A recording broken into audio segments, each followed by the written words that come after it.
Hello and welcome into Off the Bench. It is Monday morning here in the city of Sculpture. Yeah, Hamilton, Ohio. I'm Reed Mouse.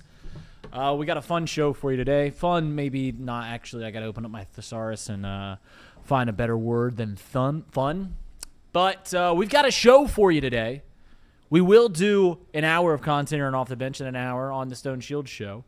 A lot happened in local sports or in just the wide world of sports over the weekend. We will almost exclusively be talking about the Cincinnati Bengals today. And then tomorrow we'll be breaking into the crosstown shootout, college football playoff, Indiana beating Ohio State, all those things. That'll come in tomorrow's show. But today, the biggest news and the news that we are going to really line in was the Bengals 39-34 loss to the Buffalo Bills yesterday, a game in which the Bengals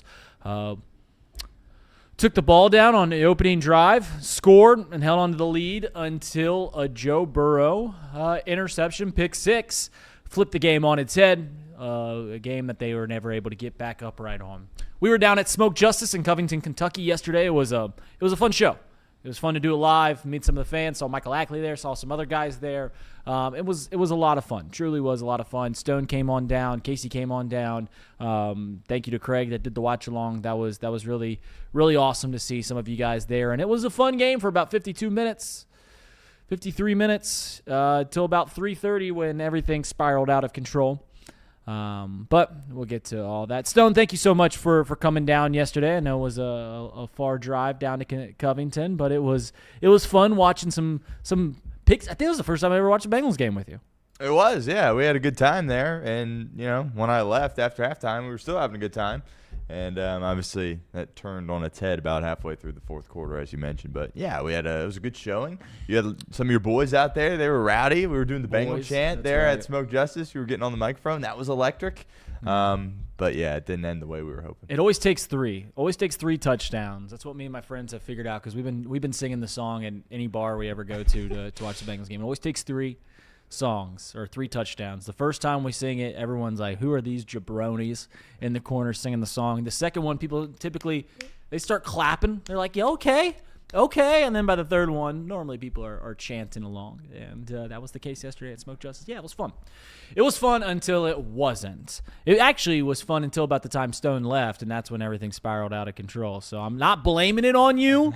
There's a lot of blame to go around here in Cincinnati, but the Bengals fall to 4-9. And I'll start with this. I walk into the studio today, me and Stone, we dap each other up as we do every single morning. So, hey, let's get to work. And he says, his shoulders shrugged down. He looked at me, almost looking through me, and he goes, man, that felt like that was a gut punch. That's near the top of the worst losses that I've experienced as a fan, which was interesting because I had almost a completely different experience watching that game. And it's no secret for anyone that's watched this show to know where my mental state is at when it comes to this team. I've been kind of out on them pretty much ever since the Vikings and the Broncos, and then I got back in, and then it was the Bears and the Jets games where I'm like, all right, I've seen enough of this. But it was another game in which you cannot believe in which the way the Bengals lost. To where I fully understand where Stone is saying that felt like a gut punch. That felt like one of the worst losses that I've experienced as a fan. I saw former Chatterbox guy Elliott talking about, is there a stat for gut-wrenching losses? Because it feels like the Bengals are leading it. He tweeted that out. And that's where I'm at. Is I have grown. Yesterday didn't even feel like a gut punch. It didn't even feel like a tickle. It was just what I've come to expect from this team. I wish I could sit here and look and be like, man, that was one of the worst losses ever. I cannot believe that that's what happened, when I absolutely can believe that's what happened, because that's what's happening almost every time the Bengals take the field. For portions of the game, they look to be an elite team. And for portions of the game, they look to be one of the worst teams in the league. At least on one side of the ball. And it is another game that doesn't even crack into my top 3 worst losses this season. They're 4-9. We've had a bunch of them. Because this is the team and this is the franchise that I've come to know. They'll march down, get you excited, moving the ball at will. Couple great defensive plays, couple lucky plays. James Cook fumbling the ball into the end zone. All those things happen, and the result is the same. And people have been asking me, Reed, why can't you buy into this team? Did you see what they did against the Ravens? That was the best game they played all year, and it was. But when the buy-in is as lofty as asking a 4-win team to win 5 games in a 5-week stretch, it's too tall of a task. We knew it was too tall of a task. The Bills aren't the same Bills team even that they were last year or 2 years ago or 3 years ago. They're still a really good team. And Josh Allen is probably the best quarterback on the planet at this very moment. When Joe Burrow has something to say about that too, by the way, and we'll get to that later. But this Bengals team, for a myriad of reasons, from the top, their director of player personnel, their ownership group, their head coach, their DC, OC, on down to the bottom player on the active roster, just isn't good enough to have a consistent team. There are not small deficiencies. There are gaping holes in this organization from the top to bottom. And number 9 covers up a lot of them. Number 9 had covered up for years terrible offensive line work. And he got hit a lot and he got hurt a lot. But when he was here and he was upright, it was pretty good. And number 9 for years covered up these high-scoring games. But the Bengals are now 4-7 when scoring 34 points or more over the last 2 years. That is unbelievable. Unbelievable. So when I watch this game and everyone's like, man, that one hurt. No, it didn't.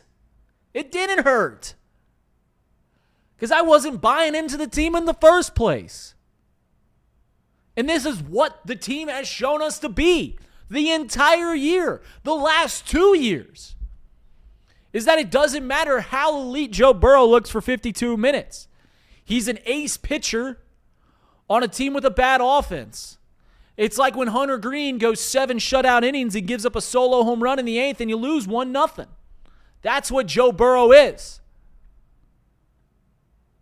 And while we're at it, talking about the way Joe Burrow played yesterday, he was elite for 97% of the game. I can count on my hands times where I didn't think it was the 2 interceptions, obviously, a pass to T. Higgins at the end of the first half, and that was it. The rest of the game, absolutely elite. This team is nowhere, is not competing in that game without Joe Burrow. But also, and us overly sensitive Bengals fans are afraid to say this from time to time, this team wins that game if Joe Burrow doesn't throw that interception. If Joe Burrow doesn't make that mistake. And it's, once again, we're asking Joe Burrow to throw a shutout every single time. He's got to be elite for all 60. Maybe not. The luck ran out against the Ravens. We're getting 5 turnovers. But we're asking him to throw a shutout. So 2 things can be true. One, this Bengals team's nowhere even close to competing in that game without Joe Burrow. And then secondly, yeah, they lost that game because of a mistake that Joe Burrow made. And yeah, you can there's a couple defensive plays that happened in that fourth quarter as well, and we'll get to those later. But the game flipped on its head when he threw the pick 6. It did. It was a 92% chance to win the game when Mike Gesicki caught the touchdown with 8 minutes to go. They give up a touchdown in a minute. Storming down the field, I think they had an 80% chance to win the game, and then the pick 6 happened, and they had a 30% chance to win the game, or 25% chance to win the game. And the next play, obviously, the interception. Stone, I I alluded to our conversation when I walked into this office. It was a bit depressing, I'm not going to lie, to see the shrugged shoulders, an honest look into your eyes, and you looked at me and you said, that one hurt. That one hurt near the top. Why did it feel like that? I just think that you've had some heartbreaking losses this year. Obviously, the Jet game, the Bear game, really several others, to be completely honest. But did you really have full confidence with a backup quarterback out there? I personally didn't. And, I wasn't – you talked about last week, like, let's not drink all the Kool-Aid here. Clearly, you were right. But I'm not going to sit here and act like I was chugging the Kool-Aid. I felt good that they were going to win this game, and they had the game won for a large majority of the game. But then just to lose in the fashion in which they did is what is so devastating. And, nobody – praises Joe Burrow as much as me. I sit here and I say that he is the best player in the National Football League, and I truly believe that. But when I say that, I hold him to that standard. And it's something I've done for a really long time there as well. He was exceptional in the game, but as you pointed out, that interception, both of them, or you could argue if just one of those doesn't happen, you probably win the game. So that's obviously unfortunate. If you want to play the blame game, the defense deserves the blame. Sure. But if Joe Burrow doesn't make one of those plays, you win the game, and that's just the unfortunate standard that he has to live up to. But those two plays are going to overshadow how exceptional he was throughout the rest of the game. But ultimately, if those plays don't happen, you win. Yeah. So here's the thing. I got made fun of this. I got made fun of on the live stream yesterday on the post game because I kept repeating myself over and over again, as I've done on this show, and I will continue to do on this show. The Bengals' margins to win games is so slim. And Trace actually put this in the chat. I saw this yesterday, and he's right. That is political speak. That is just a fancy way of saying your team's not very good. And that's where I'm stopping short of saying this team's not very good. When this team has the defense that it has, which, by the way, I think we have more questions this year than we did last year about this defense. And it's going to take an entire offseason once again to fill the gaping holes on that defensive side. But when this team has the defense that it has, when this team has what I think is a mediocre at best coaching staff in Zach Taylor, and there's no doubt when Zach Taylor's calling plays, this offense, and all three of them are out there, this offense cooks. But when they have that staff, and previously when they had a really bad offensive line, and the offensive line is better now, but it's still not very good. The margins, man, are just tiny, minuscule, minute. To where when Joe has to be elite every single game, that's just not a sustainable way of winning. That's where the Bills were at for years, and kind of where the Bills are heading right now as they somewhat are trending downwards is they have asked Josh Allen, who I think we saw the best two quarterbacks in the league play at this very moment, Joe Burrow and Josh Allen, play yesterday. They asked Josh Allen to do too much for too many years.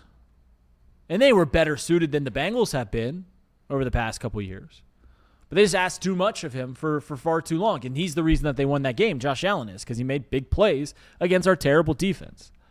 But this team has to find a way this offseason to build on those margins, to build the roster up, to be able to give this team, to give Joe Burrow some room to make mistakes. Because as we know, and maybe this doesn't play for Joe Burrow, but this plays for pretty much every other human being that I've ever been around, when the margins get even more thin, you make more mistakes. When you're an athlete, when you're a basketball player, high school basketball player, and you make one mistake, you're getting yanked off the floor. Well, guess who's not playing like himself because he knows he can't make that mistake, and it's going to lead to more mistakes? That basketball player, that athlete. When this team realizes, when this coaching staff realizes that they've got to be perfect to win games, they are going to make even more mistakes. Joe Burrow throws the interception, and he probably, because he hasn't played a whole lot this year, and he's looked great. Because he made that pick six, he's probably wanting to go down and charge right down the field and get 7 points back on the board to answer back. And what happened? He rushed to throw it right into the defender's hands, batted up, freak accident. We've seen it a lot here in Cincinnati with Joe. A lot of batted passes. But this team has to figure out a way to get better at almost every level. It's why I never bought in, and I know it was a layup of a take to say I don't think this team's going to make the postseason, but it's why I never bought in to a team that had won 4 games all season long, a team that was 1-7 over an 8-week period. It's why I never bought in that they could go and rattle off 5 in a row, knowing what I knew. Joe Burrow's back. They're good in December. They're good in cold weather. This team's cooking, playing better. Defense was playing a little bit better. They reverted back to themselves yesterday. They made some decent plays, actually, in the first half. But obviously just didn't come up there in the fourth. But it's why we all knew deep down this team wasn't going to get there. And now we're left scrambling around and going like, all right, what's next? What now? Where does this team go from here? Because we know probably the best course of action is to lose some more games. To get higher draft picks across the board in the draft, not just in the first round, the second, third, fourth. To protect the health of your elite quarterback. We understand that's not going to happen, but we understand that's probably the best course here. Now, there's still a route to the postseason. It's going to require the Steelers to lose 3 of their last 4 games and us to win out. And the Ravens to lose another game. Yeah, it ain't happening. But we just know that this team across the board has so many areas to fix that the list is about as long as Santa's naughty and nice list. Let's talk about the defense here for a second before I get into the play of Joe Burrow. Coming into this year, we had all of these questions circulating around how can this team get better defensively? How can this team just get to not a good level of play? We were asking for a good level of play, not an elite level of play. How can this team just be mediocre across the board? How could that unit be mediocre across? One of the relying places is Trey Hendrickson, and if you let me start talking about Trey Hendrickson, I'll go for 3 hours. But he's not around. He's banged up. He's clearly hurt. I don't think he's faking an injury. He's clearly hurt. My hypothesis is that he's probably healthy enough to play and he's making decisions for himself, regardless. And you use this draft capital to bring in this whole crop of young talent. You bring in a new defensive coordinator, someone who'd been around this team. You bring in 2 linebackers who we're going to have to replace both of them guys.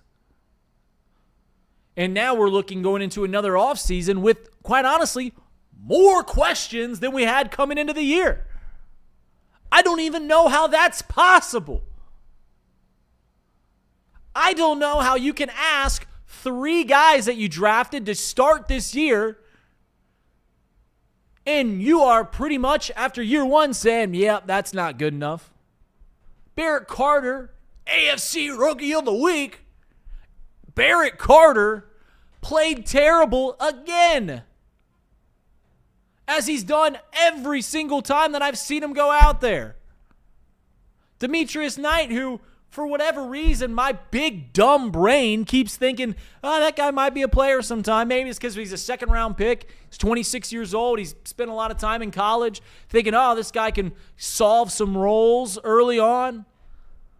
He's terrible, too. We're going to go into the offseason, not going to re-sign Trey. We're going to re-sign Joseph Asai. I don't know. Miles Murphy ain't it. Shamar Stewart certainly ain't it. There's more. I just don't understand how it's even possible.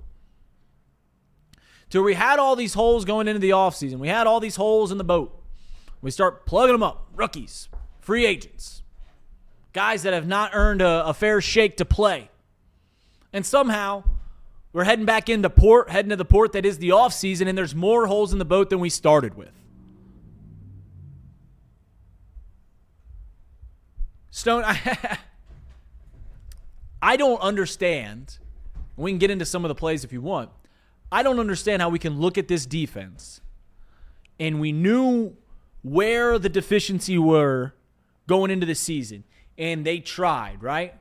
Maybe not tried hard enough, but they tried to fill the holes. And somehow we're heading into a new offseason here in 4 weeks with even more questions. Try to make that make sense to me. I can't. It's the quickest way to get to the point there. But and you look around this defense, and yeah, changes need to be made. And we were talking about this with Charlie Goldsmith last week. Obviously, it's disappointing and devastating that they lost. But when you look at this through the lens of, okay, what's this going to do next year? Maybe this helps a little bit, because if you were to go on this crazy run, win out, I think there's people within this organization that might say, we're fine. We got hot at the end. See, all we needed was Joe Burrow. We can win with this group. Run it back with the same group. Clearly, we talked about the defense the past 3 weeks taking a step in the right direction. They reverted back to old habits in this game. They were really bad from start to finish. Your boy Juan Drago was the only bright spot. Seemingly has been the case for most of the year there as well. So, I don't know. The linebackers, can you quit on both of them? Would it look different if you had a veteran out there, maybe like a Logan Wilson type guy? I'm not sure, but I don't know. Clearly the back end's not good enough. Geno Stone was horrible in the game once again. Talking about plays in particular, it was a long shot to come back and win after you throw the 2 picks, but 3rd and 14, 3rd and 15, whatever it was, maybe Josh Allen's going to run here. Geno Stone was in a position to make a play, wasn't able to do it, but you're left scratching your head here, and a lot of it goes back to Al Golden as well. It's funny because they played in snow yesterday. Yeah. The Bengals threw out the Joe Burrow era, has been good in snow. When it comes to snow, playing on the football field, it often has a chance to be an equalizer. And what I mean by that is, you look at the Seattle Seahawks, you watch their defense. You watch the Houston Texans defense last night against the Kansas City Chiefs. Their defense is fast, man. It's athletic. And it jumps off the screen how fast and athletic they are. Snow has the opportunity to somewhat level the playing field in terms of athleticism. How do I know that? Think back to the AFC divisional playoff game against the Buffalo Bills, where we went up to Highmark Stadium and played in snow, and the Bills had a great pass rush, and we had Jackson Carman playing right tackle, and Jackson Carman looked like a Pro Bowl level right tackle. Why? Because the snow was an equalizer in athleticism. And I'm walking away from yesterday's game, and I go, oh, man, Barrett Carter, Demetrius Knight, even on a day where their athleticism equaled out by the bad weather, the slippery surface, the cold weather slows down speed, and they still look so far off the level of athleticism it takes to play linebacker in the National Football League, that you got to wonder how the Bengals even evaluated their talent in the first place. This team, football more than any other sport, is a sport in which you get freak athletes out on the gridiron, you teach them 1 or 2 skills, and they'll probably do pretty well. Which everyone watching this show has been through high school. That's why the high school football coaches, they see some 6'4" guy, 6'5", big boy walking around that ain't playing football. They're like, hey, man, I think you should play football. I mean, constantly. Some quick track star, they're pulling, hey, I think you should play football. It's because we understand that athleticism rules this sport at every position other than quarterback. On the offensive line, if you're big and you're athletic, you're probably going to be pretty good. If you're fast, you're probably going to be a pretty decent cornerback. You've got to have some skill. You've got to have some of those, instincts and skill that comes along with playing sport. But for 21 out of the 22 positions, if you're big and fast and athletic, you're probably going to be okay. And that's why when we go into draft season, you'll hear about RAS scores. And you'll hear about the combine. See how quick they can run. See how strong they are. See how quick they can start and stop. They run drills. And that's how we decide who's a good football player, is because it works for a good portion. This guy's pretty big. This guy's pretty fast. This guy's pretty strong. He's probably going to be a good football player. And I'm looking around at this defensive side, and they are so far below the standard of athleticism that I just genuinely cannot comprehend how people that get paid millions of dollars can evaluate that talent and say, yeah, these are NFL players. It's 3rd and 15. It's 3rd and 15, a $1.10. We're going to get the ball back if we stop them on 3rd down with a $1.10 or right around a minute to play. Joe Burrow down 5 points, no timeouts. You know what? If you would have signed me up for that before the game started, I would have taken it. And all they had to do was stop them one time. Get them to throw the ball, apply a little bit of pressure, or for heaven's sake, don't let a tight end go for 17 yards, or don't let the mobile quarterback, the guy who just set the NFL record for rushing touchdowns as a quarterback, say, he can wiggle a little bit, go for 17 yards. How do we not apply more pressure? How do we not have a guy sit there and you go, you do not let Josh Allen get there? Oh, they did. His name's Barrett Carter, and he dove at his ankles and didn't even touch him because he's not athletic enough. It's mind-numbing. Oh, and what happened earlier in that same 4th quarter? We score with Mike Gesicki. We get the win probability chart. Go take a gander at it.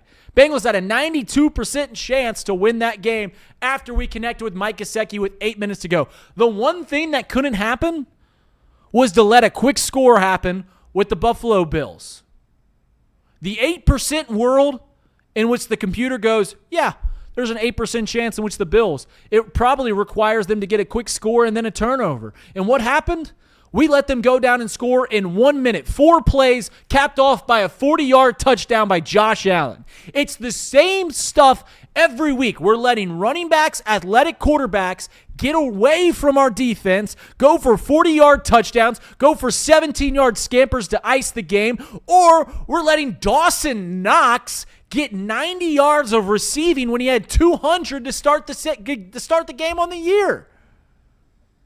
Or Dalton Kincaid. It's the same story. And you wonder why this says numb? It's because it's the same story. On the defensive side, it's like, I think Joe Goodberry tweeted this out, so I'll give him credit for this. It's like the Bengals honestly forget that, the opposing team has tight ends. The opposing quarterback can run? I didn't think of that one. It's a pretty good play. It's just comical, and it's just frustrating to a point where I'm so frustrated that I'm done being frustrated. I'm numb once again. Because I know what I'll do is we'll get into the mock draft season, and we'll look around. Can we get this safety from Ohio State with the 15th pick? We're going to get a linebacker. We're going to sign an edge rusher. We're going to get a cornerback. Free agency, draft. We're going to go into next year, and Al Golden is going to say, we're not showing a whole lot in the offseason. It's a sound scheme. Al Golden, who made his money at Notre Dame having better athletes on the defensive side than his opponents, which is why he could just go cover zero most of the time. Tried the same thing here in Cincinnati. Listen, you can't win the Kentucky Derby with donkeys. So now he's blitzing a little more. What do you know? You blitz, you get a little more pressure. Isn't that crazy? Isn't that special? But when push comes to shove and it's winning time, the defensive players aren't a winning bunch. And this is coming off a 5-turnover game from the Baltimore Ravens, team that doesn't typically make those mistakes. You needed to stop Josh Allen on 3rd and 17, and you give Joe Burrow a chance to win the game. One that I think a lot of us would have signed up for. Down 5, minute to go, 30-plus points already scored in the game. Yeah, we can do that. Or, you just went up 10 points with 8 minutes to play. Let's make the opposing team stay on the field for a little bit. And what happens? They go down in a minute. Capped off by a 40-yard scamper on a blitz by Josh Allen. Stone, am I beating this defense up too much? I mentioned the couple plays, And you said off air, you're like, why didn't they just stop Josh Allen? Why do you let Josh Allen go for 3rd and 17? You watch the replay, and Barrett Carter was there. Geno, but yes. Geno Stone, yes. my bad, not yes. Barrett Carter. Geno Stone was there. Yeah. And it wasn't good enough. Yeah. When you're playing such a good quarterback, it kind of can mask some of your issues, right? Because obviously Drake May's having a heck of a year, but, he's still in his second year, and you're like, okay, the Bengals defense there in that game, but you really were going to find out a lot here against Josh Allen. Like, has this team improved at all defensively or not? And clearly they haven't. It could have gotten a lot uglier if James Cook doesn't fumble, right? I mean, great play by Turner. But that's more points. It should have been more points, but you make a great play there on the goal line. And also you had a couple of opportunities for some interceptions, right? Turner dropped one and Battle dropped one as well, which not easy plays to make. But when you're a team that didn't force any punts, the Buffalo Bills punter didn't take the field in the game, Reed. It was all, scoring or turnovers on downs for the Buffalo Bills. So if you go into a game and you can't force a singular punt, you're probably not going to win, despite how incredible you are offensively. And, you thought there for a while that we were going to get around it, circumvent it, and be like, oh, wow, they didn't even punt all game, but we still found out a way to get out there and win. But obviously that didn't happen after the 2 interceptions. But defensively, they showed their true colors in this game. And back to the drawing board. Not sure what you do from here. Yeah, I tell you what they're going to try to do, and it's not going to probably be ample enough. They're going to draft 7 picks in this draft. They're gonna spend about 5 of them on defensive players, and it's probably we might get 1 player that'll be worth his weight. So that's just what's gonna happen. We have a $10 super chat from Ben Riley. He says, "Remember, a dominant win, a comeback win, and a close game are the 3 ways to judge a team because it implies 3 phases. Okay, teams win 1 of 3 ways. Good teams win 2 of 3 ways. Great teams win 3 of 3 ways. Bad teams don't consistently win any." Yeah, that's a good point. And he's right. You look at the Chiefs over the last 7 years, and it looks like that at least this chapter of that story is done. They were able to beat you. They were able to kick your tail. They were able to win a lot of close games. They were able to come back. The Bengals, when they went to the Super Bowl and went to the AFC Championship game in 21 and 22, they were able to do those 3 things. They were a good team. Now you look at those 3 ways you win: a dominant win, a comeback win, and a close game. Are you confident that the Bengals can do any of those 3? I know they just dominated the Ravens. It's based off kind of a lucky performance from 5 turnovers. I know, and yeah, I guess that's what they did against the Steelers too. They had the comeback against the Jags, but yeah, this team doesn't show any sort of consistency, which is what good teams do. You know what you're getting week in and week out. And I guess we do know what we're getting week in and week out when it comes to this team. I want to say this, too.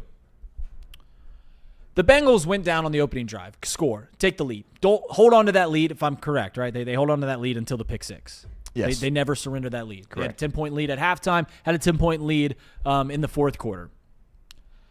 And it felt like, rightfully so, that they had dominated for 52 minutes, as they did 3 years ago in the AFC divisional game against the Bills. But I also want to remind you about just, go back to slim margins, how close these NFL games can be. Because, yeah, we led from the opening drive until that miraculous play for a pick 6. We led for the majority of the game. But you can kind of look at often 5 plays throughout the course of a game that are the decision makers, that decide who wins an NFL game. Go across the board. Go look at every game from yesterday. It's normally about 5 plays that can decide you who won that game. And if things flip over 1 or 2 ways, this game, while we dominated, I felt like for 52 minutes, there's also a not too distant reality in which the Bills hold the lead for the majority of that game. We were able to stop them in the red zone twice in the first half. What happens if they just punch one in? Well, what happens if James Cook doesn't fumble on the 2-yard line? What happens if one of our 3rd and 8s that we converted, the Bengals were 6 of 7 at halftime, on third down. Oftentimes those 3rd and 8, 3rd and 7, which goes to the elite and the playmaking ability of Joe Burrow, T. Higgins, and Jamar Chase. What happens if one of those turn into a punt? So while it felt like we dominated that game because that's what the score indicated, there's also one or two things that just have to flip the other way, and we never really were in the driver's seat of this one. Just something to think about. Let's talk about Joe.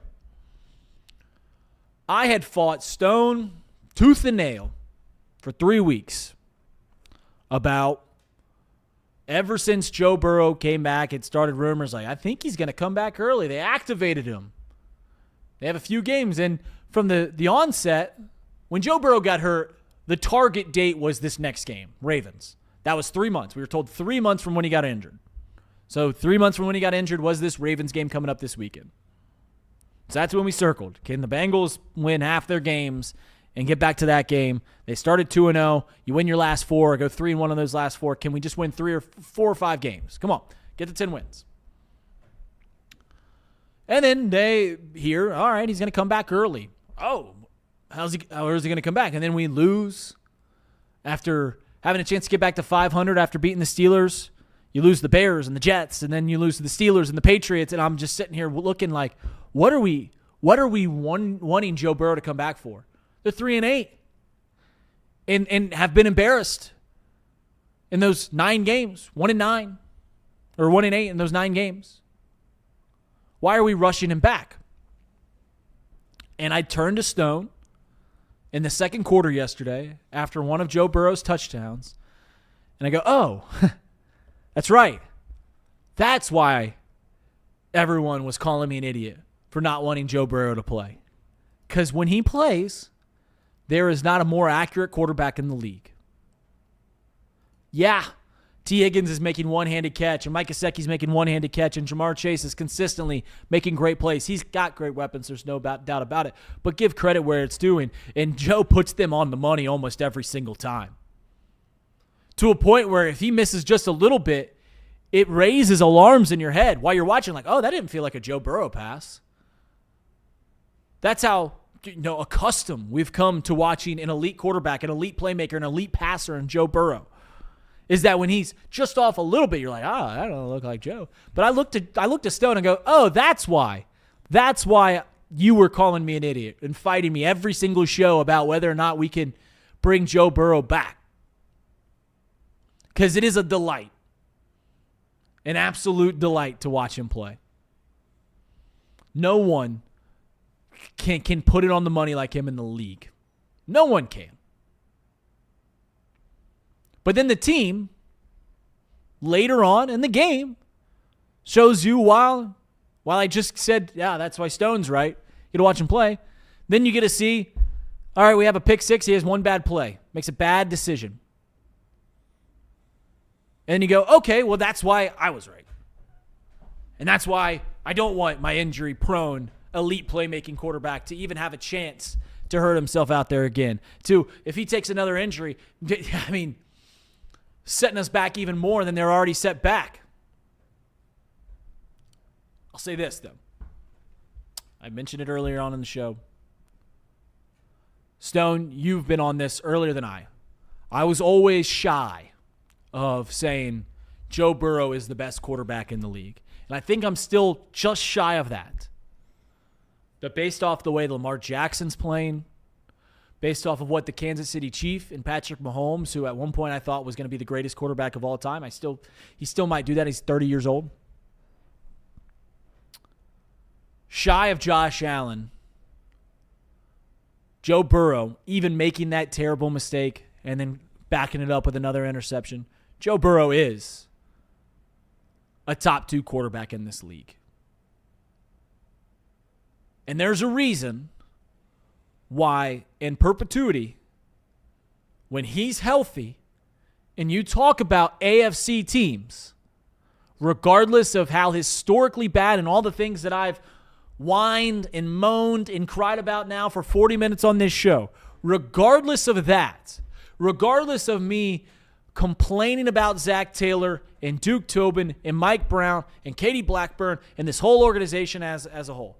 There's a reason that when you talk about the AFC, the American Football Conference, preseason, the name the Cincinnati Bengals will get brought up in some capacity because we know that if that blonde boy that wears 9 on his jersey is upright, there ain't many that can do it like him.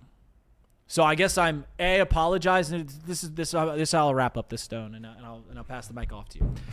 I'm apologizing for fighting against you so long and saying, hey man, Joe Burrow should not come back. I'm 2 saying I am right in that same take though, because I don't think he should play. It's a delight to watch him play. But 3, I'm also saying that you're right in your long-standing take that he might be the best quarterback in the league.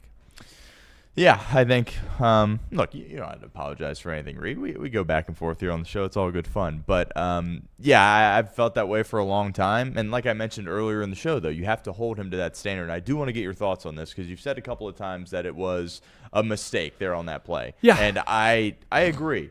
But clearly the design of that play was catch the ball, or I think he was under center, get the ball and get it out of your hands quickly. Benford made a great play. So you want to kind of break down your thoughts on that? Okay. Why you think it was a mistake. Also of note, it looked like Jamar took like a step or 2 downfield, and I don't know if that necessarily was supposed to happen here. And then Joe talked about after the game, well, if he would have floated it even more, the linebacker was there to potentially intercept it. So right when he got the ball and he was turning to throw, I think all of our hearts kind of went up in our throats like, there's a guy right there, and then there's another linebacker here, and Jamar doesn't look like necessarily he's coming backwards for a screen. So just break down that play a little bit and why you think that is such a crucial mistake from Joe Burrow. Well, it's such a crucial mistake because he clearly affected the way he was going to throw the ball because of the blitz. Yep. So he had enough time in his mind to do that, to react in that way, to where he's going to try and float it over top in the same way that you have an entry pass on a zone, right? It's trying to get the ball down to the block. He's trying to do that. There's no doubt about it. Christian Bedford's his name, right? Yep. Made the play of his career probably. He was blitzing. The reports came out. He was blitzing to stop the run, and it just so happened he wasn't even supposed to leave his feet. I saw that quote. He's like, we're trained not to jump there, but I just jumped, and it worked out, and it played. And the reason I think it's a mistake is because I think they checked into it. Okay. And Joe Burrow, part of the reason that I just said that I think he's the best quarterback in the league, or certainly top 2, is, and this is a universal opinion of him, is that he's so great at reading defenses. He's so great at picking apart and be like, hey, here comes the blitz. Hey, this guy's coming. To where we were watching the game and he gets sacked from behind from a cornerback or a linebacker blitz, and he never felt him at all. And you were like, that's not Joe Burrow. He always sees them. He always knows it's going to come. He always feels it. And that was unique. Joe Burrow, we've seen so many times make the correct audible out of that to just run the ball. If we run the ball there, that doesn't happen. We might probably win the game. So the point is why I keep saying it's a mistake is because it was. It was a mistake to either audible into it, to continue to pass the ball. If you have enough decision to try and float it on over, maybe just float it into the ground. Chuck it into the ground when you see that guy blitzing.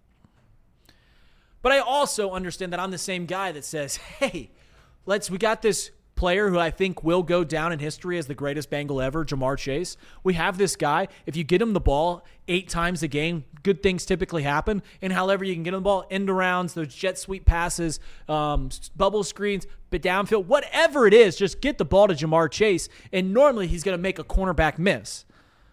And that's what they were trying to do. They're just trying to, get it to their best playmaker, Jamar Chase. So that's why I think that was a mistake, because it was. Joe Burrow, so many times we've seen him see that blitz come down, not make that mistake, either just kill the play. When you have a 3-yard, you turn, you see the guy coming. Don't try to make something out of nothing. You have the lead. Just dive it at his feet, hold on to it, whatever it is. And I know it's happened so quick, and I'm being very, very nitpicky here. But it's just uncharacteristic. It's the worst play that I've seen in Joe Burrow's career. And I think part of it is it's a freak accident. You're about to say something? It was also on first down, too, which is like, if it's on third down, okay. But I think I agree. Like, to be in that kind of play, because I think you should always – now, look, if he's audibling it, that's like a couple of seconds here. But I think in that spot where Buffalo had just gone down and scored quick points, all of a sudden, boom, it's a 3-point game.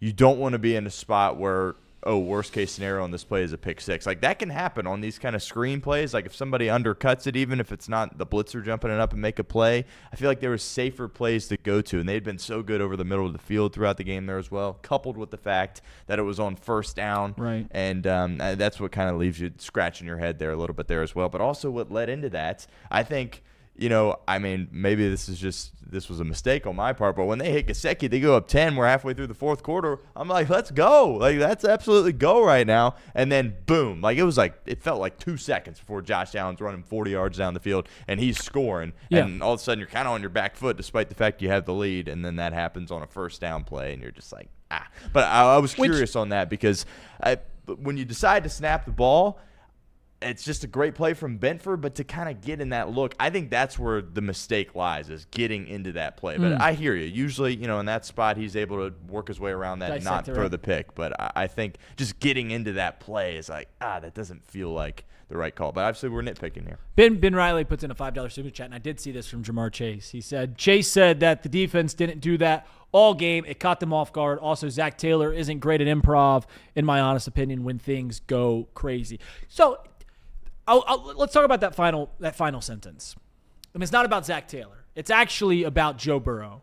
And I have been fighting this good fight when it comes to defending Joe Burrow now for 3 years. Because the naysayers, the people that hate the Joe Burrow talk, hate when the glaze, the Joe Burrow glaze, people that hate that always want to look at these moments in the Buffalo Bills, like yesterday, where you have a chance to lead, and Joe throws 2 interceptions. And this has happened before. You can think back to the fourth quarter game, or the Ravens game last year, where he threw an interception. They go into OT. They don't move the ball after the Lamar Jackson fumble. They end up losing. You can look at even some games that they've won, where time and time again it feels like the Bengals have a chance to put the dagger in them to win the game right then and there, and it doesn't come up. Those are feelings that people that want to subtract from what Joe Burrow is as a player will constantly make. But I'll say this. I don't think there's a player in this league that is constantly put in the position that Joe Burrow is consistently put in. To where, yeah, those situations happen, but it's also just from an amassing of those type of situations, of those plays.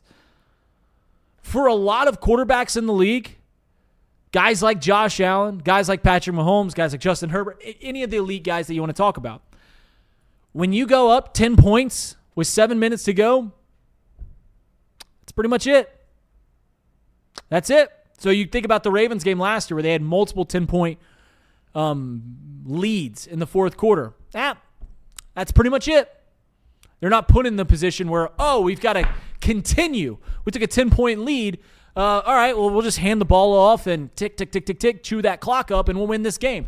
No, we give up a touchdown in a minute, and because our offense is predicated on passing the ball, we have to continue to throw the ball. Or we've got to continue to let Joe Burrow, Jamar Chase, T. Higgins, Mike Gesicki, and all of them make plays to where you're putting yourself in position. And you can say, well, that's on Zach Taylor for not establishing the run and making that be a part of the run game, and I've backed off that take. I've said years ago, I would have said, no, this team's a West Coast running gun offense. The reason they're elite is because they throw the ball and have great wide receivers. Let's be elite and throw the ball and have great wide receivers. I don't care if Chase Brown gets 30 touches a game. I don't want that to happen. I want Joe Burrow to drop back 45 times because I think he's one of the best players in the league.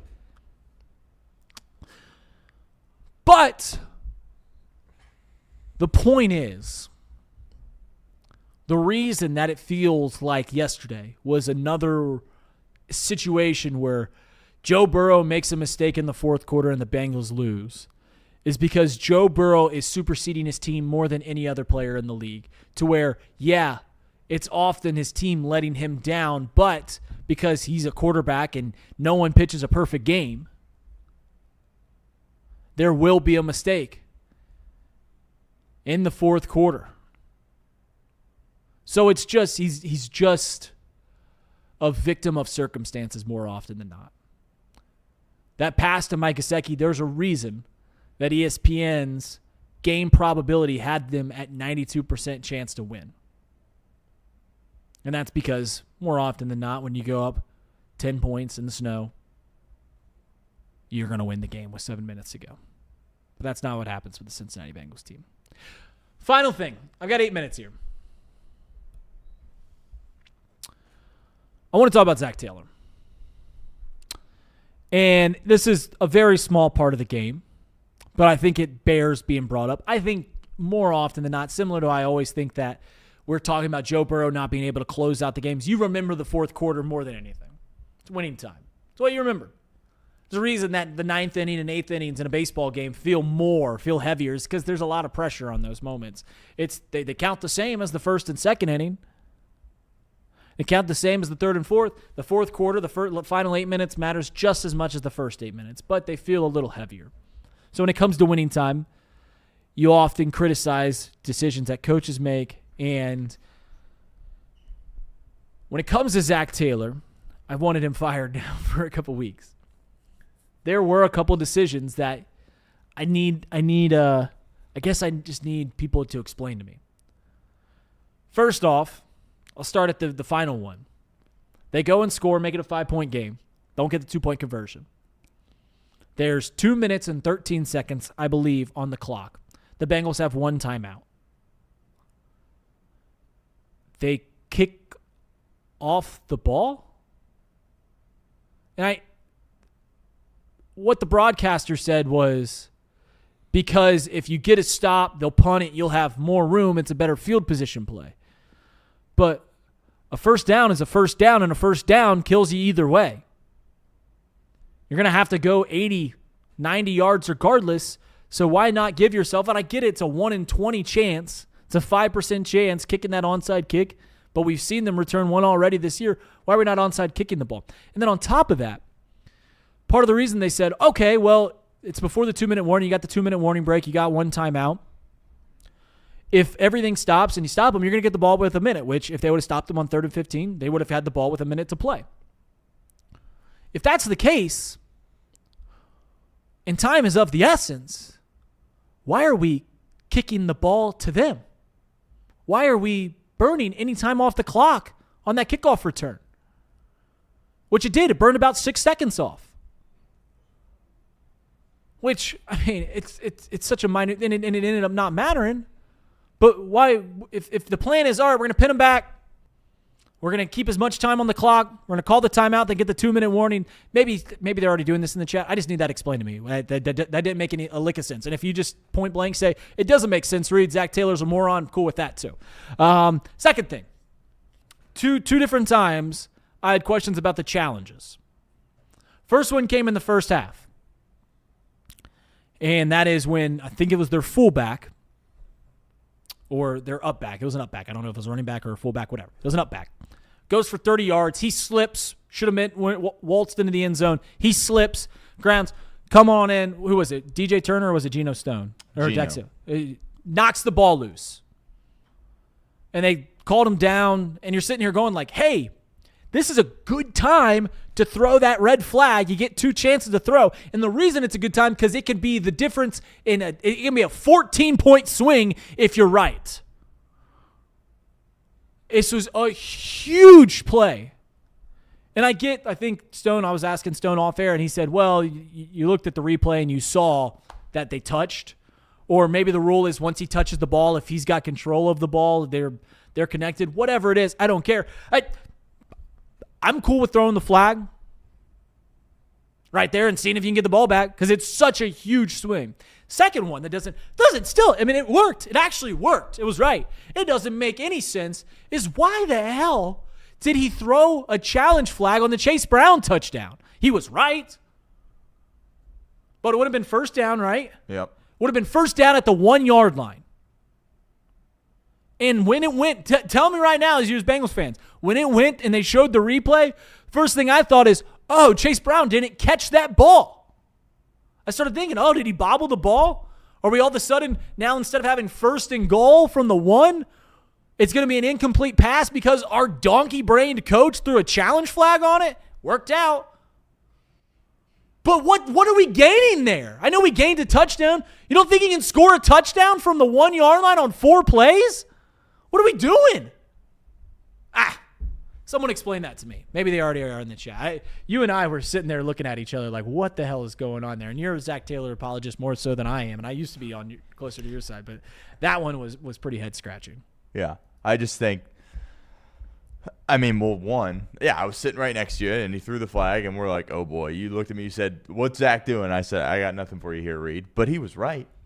Right? He was right. Like I don't think you can look back and say, oh, what are you doing? He was right. They got a touchdown. The Bengals have struggled in short yardage anyway. And then at the end, I hear you again. In the moment, I was saying, let's go onside kick. You only have 1 timeout. But it worked. You were in 3rd and 15, right? Getting off the field on 3rd and 15, that's best case scenario. There for you. And you're seeing in the NFL here at this point, just because it's so unlikely to recover an onside kick, that if a team has an opportunity where it's like, okay, you don't give up a first down, you get the football back, they're not going to go for the onside kick. They're just going to boot it away and go from there. So, I mean, it worked. They were in 3rd and 15. That's an optimal spot to be in that situation. And it wasn't like Buffalo, had it in Cincinnati territory. Like the field position was going to be decent. It was going to be the first punt of the game, but then you don't have a spy on Josh Allen. You're rushing with Miles Murphy and Osai, and they let the middle of the pocket just open up as they try to come around the edge. Geno Stone has an opportunity to make a tackle. He can't do it, and you lose the football game. But when I think about Zach Taylor in this game, the defense has been my whole thing all year. He's the head coach. The defense stinks. That's not just Al Golden. Well, one, you hired Al Golden. You're to blame here for the defense. Absolutely, Zach Taylor deserves a lot of crap for how this season went. But on this game, how about 3rd down, especially on that first drive when they were 4 for 4? I understand Burrow did some things extending after the game, but those 3rd down plays on that first drive, those were beautiful play calls and beautiful execution from the offense. So as far as blaming Zach Taylor, I'm just going to blame him for the defense, for how bad the defense is. I'm not blaming Zach Taylor. I just genuinely being a dumb fan here. Like, it was just things that crossed my mind. Listen, I see you guys in the chat saying that the challenge worked. The challenge worked to get Chase Brown in the end zone, but every time you throw that red flag, there's risk-reward. And the reward for, instead of being 1st and goal from the 1-yard line and getting a touchdown and having the risk of, oh, he did kind of bobble it a little bit and it could be an incomplete pass, that juice ain't worth the squeeze. He ain't getting eliminated out of that one. Regardless, thank you guys so much. Hey, before we dump it off to your show, we do have still a few more days of the T-shirt sale, which helps us, our content creators, all the different shows, Chatterbox Bengals, Chatterbox Bearcats. What's the code against them? Use code DOUBLE over on our website, chatterboxsports.com/store. What's today? Today is the 8th. So we got 2 more days here, a little Black Friday deal. If you're looking for a Christmas gift for a loved one, shoot, maybe even a Christmas gift for yourself, chatterboxsports.com/store. Use code DOUBLE. 2 shirts, $40. Got a couple of cool Chatterbox Bengals ones up there. Got a orange one and a black one, Chatterbox Bearcats. I'm surprised Reed didn't even say anything about his Musketeers, but he's saving that for tomorrow. Yeah, he's saving it for tomorrow. And, our Chatterbox Reds crew continuing to pump out content. Craig Sandlin, Mike Hart, Nick Kirby doing a tremendous job. You want to support them, get some Chatterbox Reds swag as well. It's all up on our website, chatterboxsports.com/store. Yeah, thank you so much. Stone, yeah, as you mentioned, we're going to be talking a lot about college football in the Crosstown Shootout tomorrow. I don't know how Ohio State gets to still play in the college football playoff after the way that they performed on Saturday night. I mean, I've seen nothing from them all season long that makes you think that they are one of the top 12 teams in the country. Also, Wes Miller in a city that has a bunch of bad coaches. Somehow Wes Miller might take the cake. Yep. That is unbelievable. What is going on there in Clifton? But by the way, I was at Martino's for the live Chatterbox Bearcats show, and they were throwing stuff. It was getting nasty in there, and I was wearing my Xavier blue, and it was a fun time. We'll get into all that tomorrow. Stone Shield show coming right up. Love you guys. See ya.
All right, here we go. Welcome into the Stone Shield Show. We are live. It is here on a Monday. We certainly appreciate everybody hanging out through Off the Bench. Good to have Reed Mouse back on the show. Missed him a couple of weeks ago, certainly during Thanksgiving, but he's back, and we're rolling on Off the Bench. And happy to be here at my show there as well throughout the duration of this week. Plenty of stuff to talk about. The Cincinnati Bengals suffer a heartbreaking loss. Kind of feel like a broken record over the course of the past few years as far as heartbreaking losses go for the Cincinnati Bengals. They were in cruise control for a large portion of this game. They're sitting there with a 10-point lead, about 8 minutes to go in the ball game, and they ultimately lose 39-34 to the Buffalo Bills and Josh Allen. Plenty of stuff to unpack as it relates to that game. We'll kind of roll through the game as we always do, kind of a brief summary of what exactly transpired, some key plays, and then we'll certainly get into our takeaways after that as well. But plenty to unpack with the Cincinnati Bengals. Another devastating loss for this team. Playoff hopes not technically dead, but they're hanging on. They're on full-fledged life support here, needing the Pittsburgh Steelers to go 1-3. Steelers do have to play the Lions, do have to play the Ravens again. The Dolphins showing a little bit of life. They play the Browns as well. Baltimore needing to go 2-2. Bengals, of course, play Baltimore this week, but a lot needs to go Cincinnati's way, and playoffs seem like fairy tale here at this point. Fantasyland, fairy dust for the Bengals. But we'll talk about that. The Ohio State Buckeyes, they played in the Big Ten Championship on Saturday. They lost the football game 13-10 to Indiana. Probably the most shocked I have been throughout the college football year to this point. By the way, best bets of the weekend, another winning weekend for us. That was exciting, but we did have the Ohio State Buckeyes. I thought they were going to roll in that game, and Ryan Day kind of went back to some old Ryan Day tendencies as he made some soft decisions there in that ball game. Julian Sayin had an opportunity to go take the Heisman Trophy. I've been singing the praises of Sayin all year and all preseason as well. He actually had to play quarterback in the game on Saturday, and he was unable to do so. First time all year he got hit, and he did not handle it well. Him and Ryan Day kind of spearheaded that loss for the Ohio State Buckeyes, and I kind of talked at length about the rest of the country better be rooting for Ohio State in this game. They lose. Now we got another ticked-off Ohio State team. We all know what happened last year, so not exactly sure that is the best thing in the world for college football, but we'll talk about that. We'll talk the playoffs there as well. I've got one main issue. I understand Miami beat Notre Dame, but I think Notre Dame should have gotten in, and we'll kind of get into that. But beyond that, I've got no issues with how the bracket transpires. So we'll discuss that. Also, Crosstown Shootout. Got to mention it. Obviously, we haven't had a show since the Crosstown Shootout. That took place at the Cintas Center on Friday. More of the same for the Xavier Musketeers as they kind of continue their dominance here against UC, particularly at that venue at Cintas. UC still hasn't won there since 2001. Wes Miller. Head-scratching moments throughout the duration of that game. I think you could argue that UC probably had, the 4 best players in that game. They found a way to go out there and lose. And new era at Xavier with Patino, but same results against UC as they prove that they dominate this city. And that is unfortunate for a lot of us to say, but just kind of the reality of the situation. We'll unpack that game a little bit. Also, we'll go around the AFC North. Mentioned at the pregame show at Smoke Justice yesterday. Appreciate everybody that came out for that and stopped by. We had a lot of fun there, but felt like there was a lot of value with the Pittsburgh Steelers there in that spot, especially after all the controversy about people chanting "Fire Mike Tomlin," which is just crazy to really wrap your head around. But the Steelers showed up ready to go in that game. Lamar clearly not healthy. The Ravens are just stuck in the mud offensively. Defense still not very good, but Aaron Rodgers and the Steelers kind of take control of the AFC North. So if we have some time at the end of today's show, we will spend some time talking about that. Appreciate everyone, as always, for hanging out. Hit that subscribe button. Certainly like the stream if you have not done so already. We certainly appreciate it. All right, let's start with the Cincinnati Bengals. They lose 39-34 on the road against the Buffalo Bills.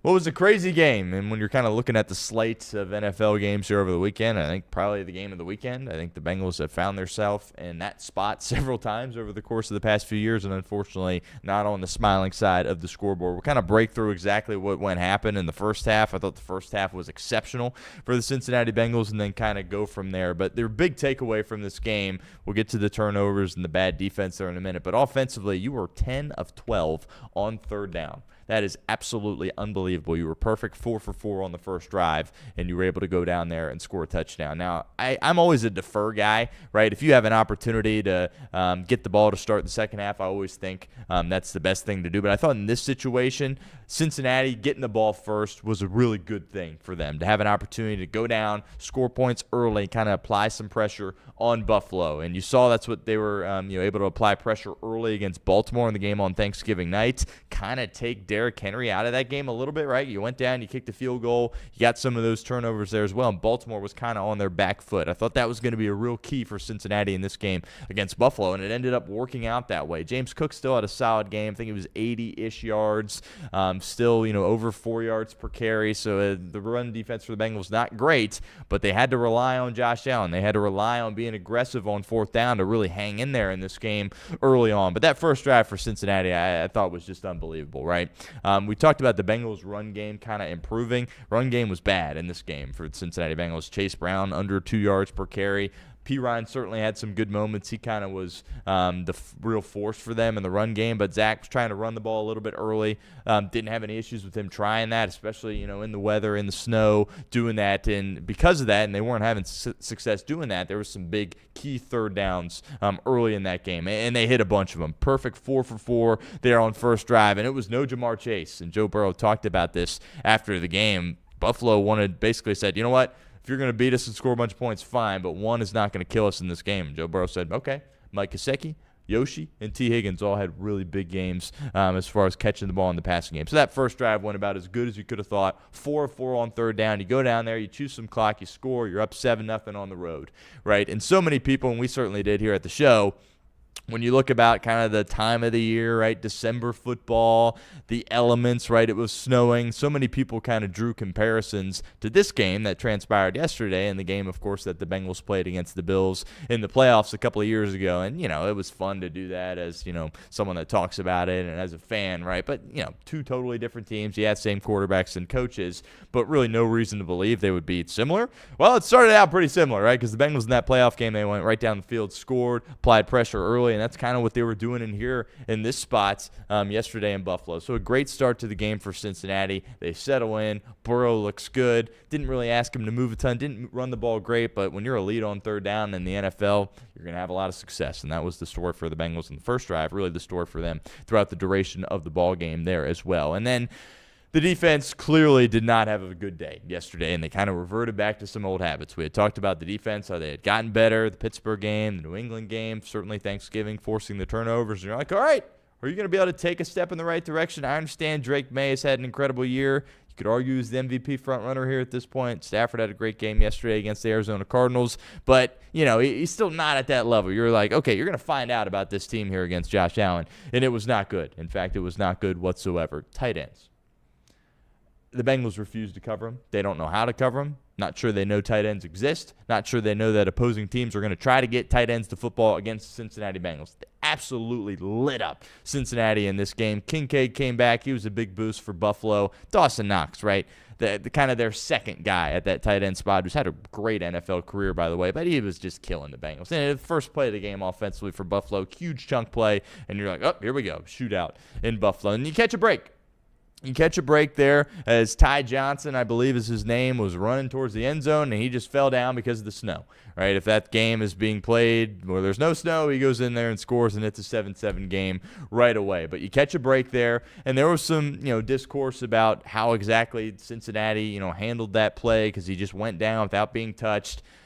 People were banging on Zach Taylor for not challenging that, right? Zach Taylor knows the rules. He knows what he's doing, and he didn't challenge that play. It was a good no challenge there. We'll talk about the other challenge in a little bit, but there were some people a little bit confused by that. Hand up accountability when it first happened. I'm kind of sitting there going, well, what happened there? It's kind of one of those weird plays where he just goes down, the ball comes out, but at the end of the day, right decision by Cincinnati. He's down there at that spot, and they kind of go from there.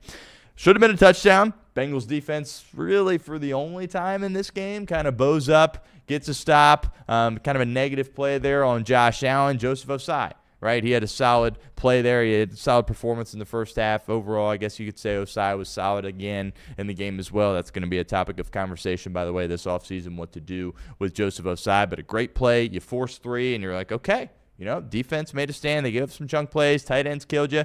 but you're exactly where you want to be if you're the Cincinnati Bengals, up 7-3. Get the ball back. What are you going to do? Oh, you're going to continue to execute on third down. That was kind of a reoccurring theme here at this point for the Cincinnati Bengals. And you hit Mike Gesicki on the 3rd and 11. Mike Gesicki was awesome in this game. I was banging the table. Bring back Mike G. Joe Burrow was banging the table. Yeah, bring T back, bring Jamar back, bring Mike G back. And that was the first kind of Gesicki game where it's like, yes, that dude's a baller. That dude belongs here in Cincinnati. He's a real catalyst for this offense. He was exceptional in this game. On third down, huge 3rd and 11. And that's just T. Higgins being T. Higgins and Joe Burrow being Joe Burrow on that touchdown. Getting outside there, giving him a chance, right? Solid coverage there from Buffalo. That's just T saying, I'm bigger than you, I'm stronger than you, I'm taller than you, and I'm flat out better than you. And he makes the play in the corner of the end zone, and you're like, oh boy, here we go. And you remember it was kind of not a similar play, but they hit Hayden Hurst in the playoff game in the corner of the end zone too. This was a much more dramatic play, right, from T. Higgins, and he wasn't wide open, but he makes the play, and then boom, you're up 14-3, and you're like, here we go at this point if you're the Cincinnati Bengals. And then Buffalo had to respond. Right, they absolutely had to respond. If they didn't go down and score a touchdown on their second drive, and you're punting this thing back to Cincinnati, or perhaps kicking a field goal and being in a spot where you're down either 14-3, 14-6, you're in a world of hurt. So they really had Buffalo up against it early on in this game. But Josh Allen, we talk about Joe Burrow and how good he is. Josh Allen is unbelievable as well, and this was kind of a patent Josh Allen game. I just hope for the sake of football that we see some more matchups between Burrow and Allen. I understand, you play a different division each and every year. We understand that. But that could be, people always talk about, Mahomes and Allen, what a great matchup that is. Burrow and Allen, that's legit quarterback play, and specifically in the first half, we saw some elite quarterback play. Buffalo ends up getting down the field, and then McDermott's in a spot where he's like, we got to go for it. And they went for it on 4th down twice on that drive, and 4th down really was kind of the difference in this game, apart from the bad defense, of course, from Cincinnati, which we'll touch on in a second. But 2 of 2 on 4th down on that drive, the 4th and 4. They hit Gabe Davis for a big player there on the sideline. Offensive line protection held up there, not able to quite get enough pass rush there on Josh Allen. It's on Turner. It's just, you tip your hat there in that situation. Rush wasn't able to get home. They make a good play. And then the second 4th down, obviously, they're on the goal line. One of the best plays, Josh Allen's got a full highlight reel stuff, but that's an unbelievable play. He's extending, he's evading rushers. They did a nice job applying some pressure. B.J. Hill is tracking him down. You got another rusher coming from behind him there as well. Kind of stops on a dime, throws it sort of back across his body, and Shakir just makes an unbelievable play in the end zone and just threads the needle through several of those Bengals linebackers, and they score. And it's like, okay, we do have a ball game here at this point. They go for 2, they get it. It's a 3-point game, and you're kind of up against it there a little bit there as well. But you go down and score again. The Bengals, first 3 drives, 3 touchdowns on the road against the Buffalo Bills in the snow. It was kind of a majestic start, honestly, especially for the Bengals offensively. Huge PI call there on that drive. Again, Joe Burrow understanding that, if you're going to miss, underthrow. There's going to be a good chance that you can get a PI. You drew one there. Huge 3rd down again on that drive from Mike Gesicki. Again, Gesicki can't say enough good things about his performance in the game. And then you have the Zach Taylor challenge, right? And again, I'll be open and transparent here. When he threw the flag, I said, oh no, right? Because, worst case, you have it 1st and goal from the 1. Bengals have struggled in short yardage. We understand that. If it's a touchdown, you want to take your touchdown, but it was really, really close. And also, I think there was maybe an argument, too, that he didn't catch the ball, right? Especially this day and age with the NFL. And, he caught it, he didn't catch it. It's very difficult at times to figure out what is the catch and what isn't. And I think all Bengals fans just kind of, based on how this team has performed this year and just being a Bengals fan over the course of your life, you wouldn't have been surprised if they said, oh, yeah, we took a look at this, and actually it's an incomplete pass. Bring all these guys back and kind of go from there. But Zach was right. So people want to sit here and scratch their head. What was he thinking throwing the challenge flag? He was right. We were wrong. He's the coach. He gets paid to make these decisions, and he was right. He deserves a lot of credit for it. He would have gotten killed, right, if it didn't work or it was ruled an incomplete pass. I understand that, but he's the coach. He went for it. It worked. Touchdown, Cincinnati. You've got 21 points here at this point. And then, again, I've talked about how critical 4th down was in this game, specifically when Buffalo had the football. You force a turnover on downs, right? They were going to be aggressive. They were down in that spot. It was, 21-11 there at that point for Buffalo, and they're like, we're going to go. Kind of had it in no man's land there, 45-ish yard line for the Cincinnati Bengals. Cedric Johnson. he makes an appearance. We were banging on the table. Get Cedric Johnson out there. Give him some opportunities. He makes a huge play on 4th down. It's a turnover and downs, and you're sitting there going, oh, we got an opportunity here to extend this lead, perhaps make it a 3-score game if you can get in the end zone. Buffalo getting the ball to start the 3rd quarter, it would have been really nice to be able to get an opportunity to score some points there for the Cincinnati Bengals going into half. Ced Johnson, 4th down, deserves a ton of credit there for that.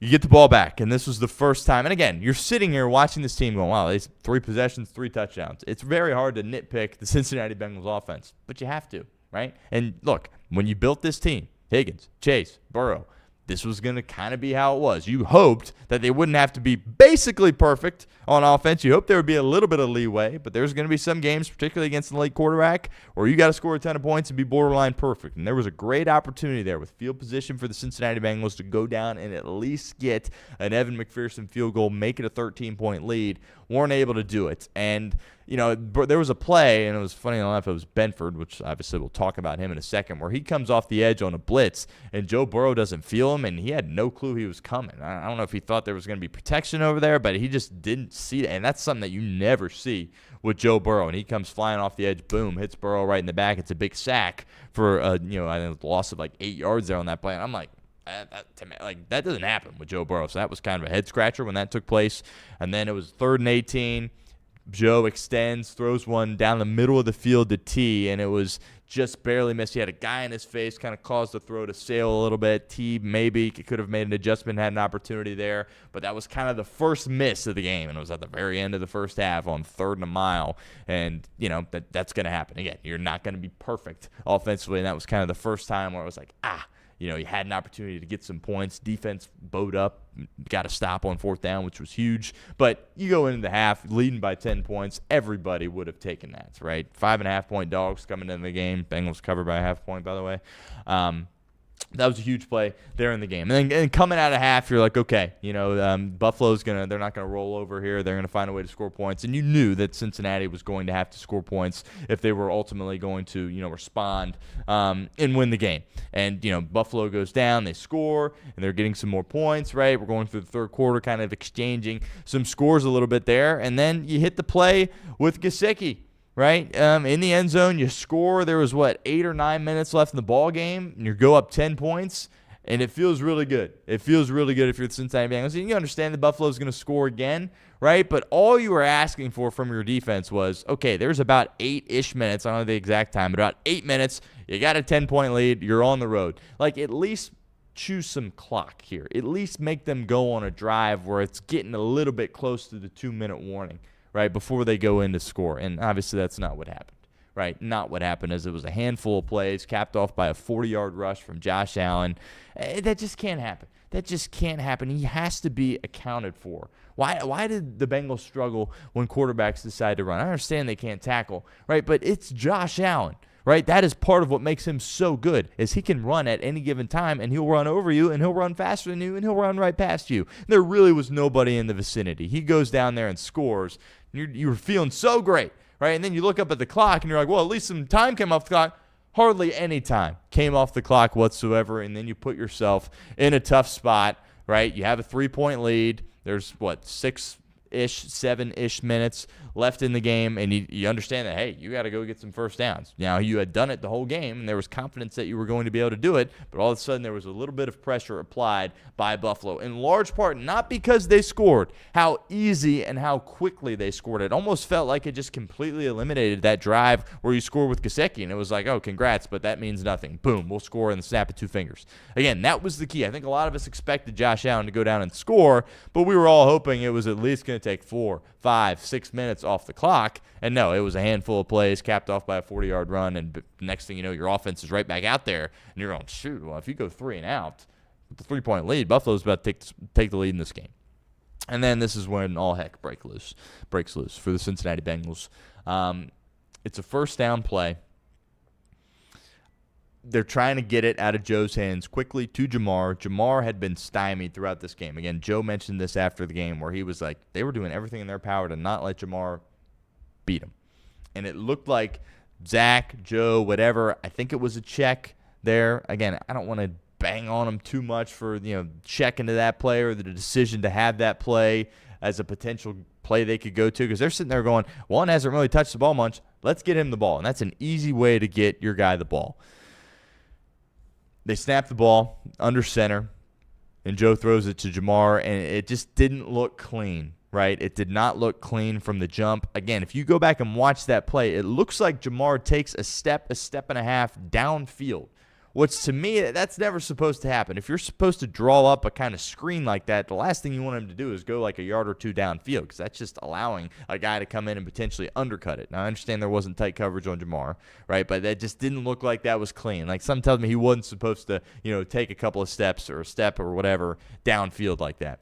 Joe throws it, and it just didn't look like he had the ball secured, and it kind of looked like he almost shot-putted it to Jamar. And, in that spot, there's no mustard on the football, and Benford jumps up in the air.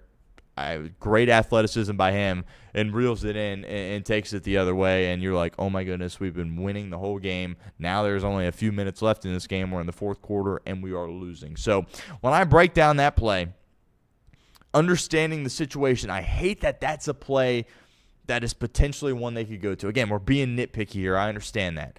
But when you look at a kind of a screenplay like that, there's a world where it's not just incomplete. There's a world where it gets picked off and it's going the other way. You had so much success throwing the ball over the middle of the field, right? All game. Like, let's keep doing that. Look, Bengals shouldn't have ran the ball there. They needed to go down and score. It was only a 3-point lead, but the way their defense was playing, they needed to go get points, at least 3, probably 7 in that spot. No reason for them to take their foot off the accelerator. I would have liked to see more over the field. Again, it was first down, right? Like, if you're trying to run that on a third down play or something and then, go from there, I understand it, but it's first down, and that's what you went to. It just doesn't feel like a safe play. I understand, like, what do you mean? Screenplay, it should be pretty safe, but there's an opportunity for that play to be a complete disaster. And that's what happened for Cincinnati, and it goes back the other way. We'll talk about, after we get to the end of the game, we'll kind of talk about Burrow in a second. He, by the way, had an opportunity to make a tackle. Are we going to bang on the quarterback, who was basically perfect for not making a tackle? I'll let you guys decide there, but had an opportunity to get Benford on the ground. Wasn't able to do it, and you could just kind of see that thing about playing in the snow. It kind of slows down everything for you, right? And you saw Jamar going after Benford, and he just wasn't able to kind of find that gear that we see Jamar find, and I think that's because he's running on the snow, right? I think if you're watching him run on the turf, he has a better chance of tracking down Benford and making a play, but he ends up scoring. Right, and then you're in a spot like, how in the world are we losing this game? You were, but I know what I thought immediately when that happened. Oh, man, that stinks. That sucks, but we're going to go down and score points here and retake the lead, and then it'll be up to our defense if they can hang on for dear life or not. And that dream died pretty quickly as first play, deflection, pick, and then you're kind of in a tough spot from there. Shades of the Bear game a few years ago early in Joe's career where I think it was 3 consecutive plays. It was 3 picks. That was not good. And honestly, shades of the Viking game earlier this year, right, going into halftime where you just gave up a ton of points in like no time, 21 points in like 4 minutes for the Buffalo Bills. Just not a recipe to win games that way. And then after the second pick, your defense is, able to force them in a spot where it's fourth down. Again, they were aggressive on fourth down all day, and it worked out for them. They were in a spot where it's like, well, do you kick the field goal here and then take your 7-point lead and then really give Cincinnati a chance, or do you try to go for the jugular and score a touchdown here? McDermott obviously went for the jugular. Ryan Day, of course, would have kicked it. We'll talk about him later in the show.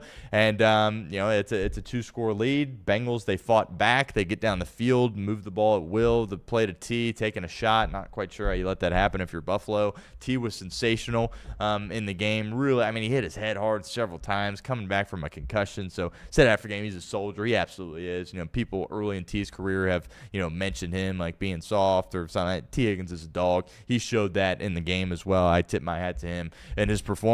And then you kind of get to the last part of that game here, and there's controversy as far as what do you do? Do you go onside?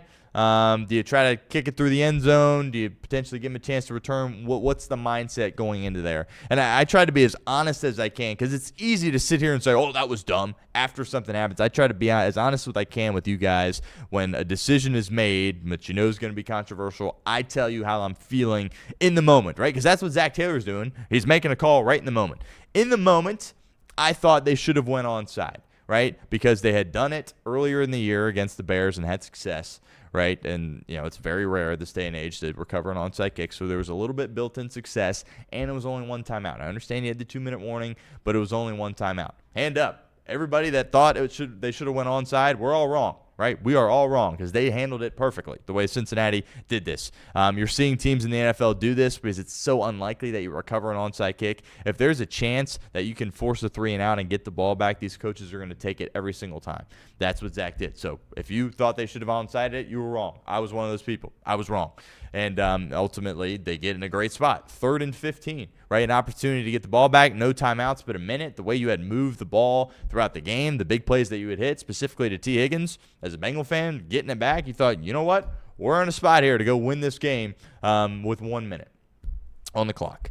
Obviously, that did not happen. That kind of was just a microcosm of the whole Bengals year defensively to this point. They've given up 3rd and long a million times this year, and they do it again to kind of dig their own graves here, seemingly this year with Josh Allen. 3rd and 15.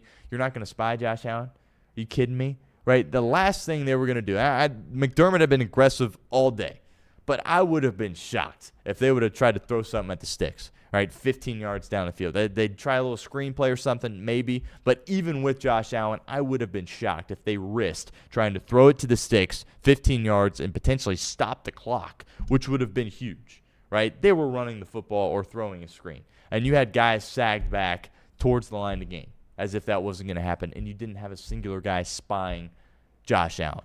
Right? How? 3rd and 15 with the game on the line, and you're surprised that Josh Allen took off and used his legs in this spot?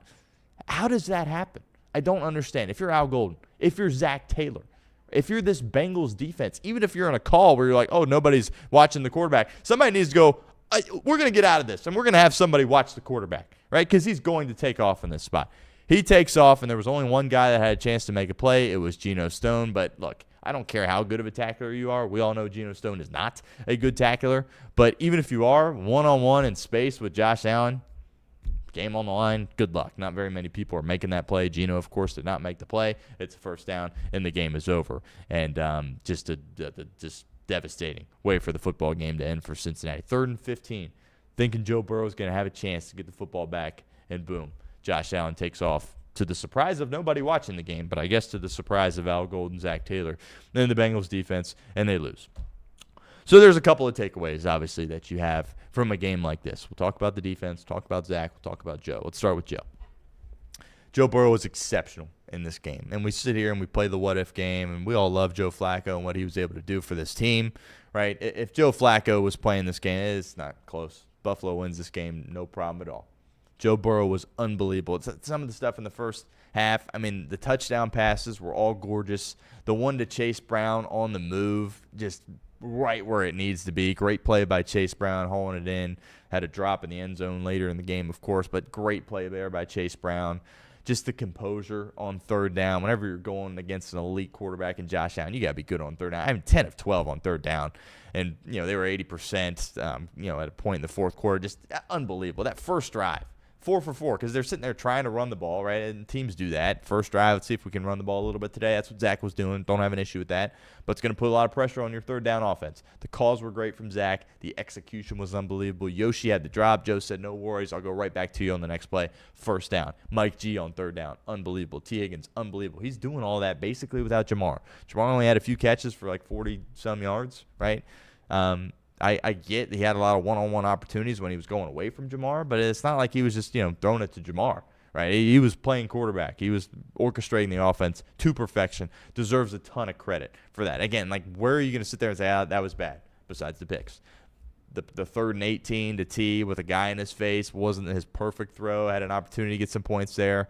I don't think that's nearly as bad as not recognizing the blitz that was coming and taking the sack on the previous play. But that's literally the first 30 minutes of football. That's the only thing you could even say was a little bit off with Joe, which is like he was borderline perfect in the first half. You had a punt in the second half, a 3-and-out. It's going to happen. It's football, right? And then really you get to the turnovers. And it's not like, Reed was saying, that's one of his biggest mistakes. I disagree with that. Like, yeah, it was the timing of it was bad. The fact it was back-to-back plays was bad. But, like, it was a great play by Benford. Now, I say Joe Burrow is the best quarterback in the National Football League, and something I've always done for a couple of years now is I say that, but I hold him to that standard. And there's some people in this town that don't want to hold him to that standard. They want to say how good he is, but then not hold him to that standard. If you go into Buffalo against Josh Allen on the road and throw 2 picks in the fourth quarter, you're not going to win. I don't care how good you play every other minute throughout the game. If that happens against Josh Allen in the fourth quarter and you throw 2 picks, you're not going to win. Now, you could sit there and say that, it was a great play by Benford and it was unlucky on the deflection on the second one, and you might be right. But the reality is, as bad as the defense was, the offense had a chance to win the game, and they were unable to do it. Joe Burrow deserves a little bit of criticism for it. If I'm going to call him the best quarterback in the National Football League and the best player in the National Football League, I have to hold him to that standard. I understand it was unlucky. I understand it was great plays from Buffalo. Can't turn it over 2 times in the fourth quarter if you're the best player in the league and expect to win, right? So that's unfortunate. But besides that, he was unbelievable. I don't think, as great as Joe Flacco was, this isn't a game, right? The defense looks even worse if you don't have Joe Burrow because you don't score, obviously, as many points, and it probably gets ugly, honestly, if you don't have Joe Burrow in this game. But he was absolutely unbelievable. He deserves a ton of credit for that. We talked about Mike G. We talked about T there as well. Now for the Bengals defense. Said the past few weeks they had been taking steps in the right direction. They clearly have been, right? The Pittsburgh game, the New England game, 5-turnover game against Baltimore on Thanksgiving night, taking steps in the right direction. They were tackling a little bit better as well. They reverted back to old habits here. And we were talking about with Charlie Goldsmith last week, and I was like, what if the Bengals, they go on this run here, which if the defense just played average, they're well on their way to this run. I was like, are you worried at all that, the front office and the decision makers with this organization will say, we got hot at the end. All we needed was Joe Burrow. Run it back with the same guys. Bring back Geno Stone. Bring back Joseph Osai. Let the rookies keep playing at linebacker.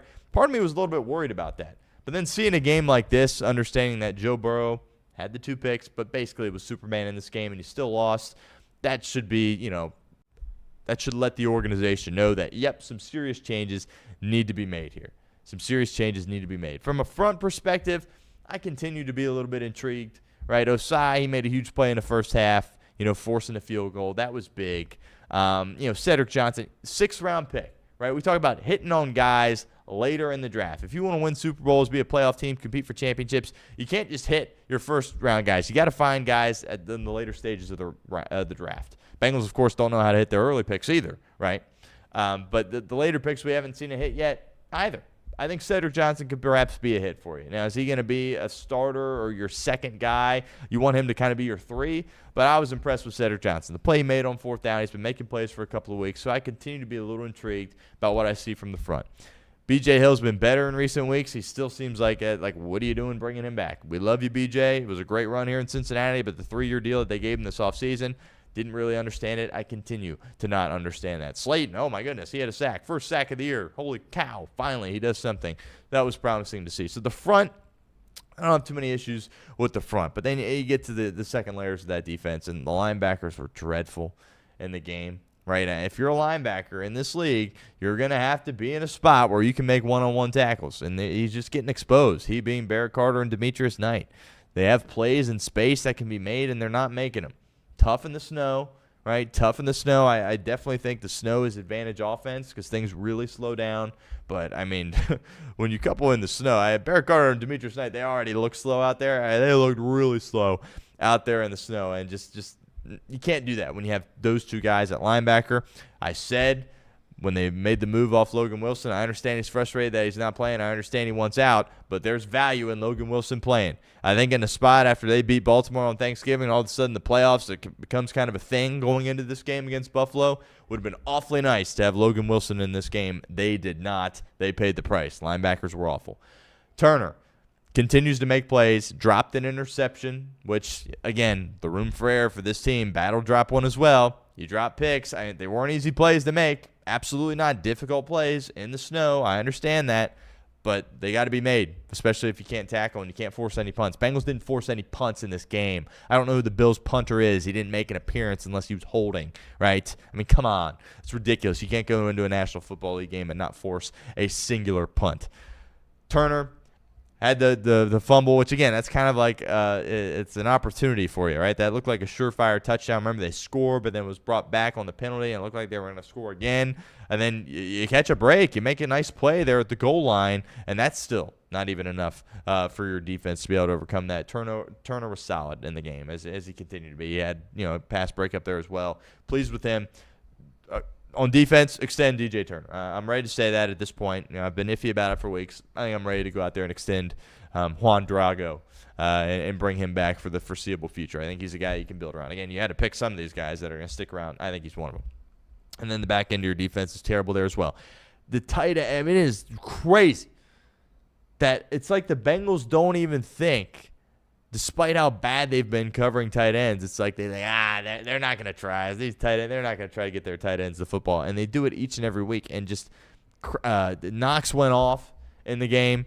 Kincaid, they got him back. He was a spark. And then the guy that caught their last touchdown, whose name is escaping me right now, I mean, come on, if you're the Cincinnati Bengals. The receivers, like Buffalo, like Khalil Shakir is like their best guy. The kid they drafted from Florida State, that's kind of been a mess, right? Coleman, right? I mean, they were just relying on tight ends, and their tight ends were just cooking you all game long there as well. I don't understand how fundamentally that can happen. Get somebody on a tight end that can run. Like, these guys aren't that fast. These tight ends, they're big, but just get somebody that can hang with them. You got these tight ends just running free. First play of the game from scrimmage from Buffalo offensively, wide open, huge play. Right after the Bengals scored, and you're just like, oh, here we go. It's a shootout. They got to figure that out. It's just ridiculous. And that's an indictment on Zach Taylor, and that's an indictment on Al Golden. Right? Come on. That can't happen. Absolutely can't happen. Dax, you have your questions with him. The safeties are bad.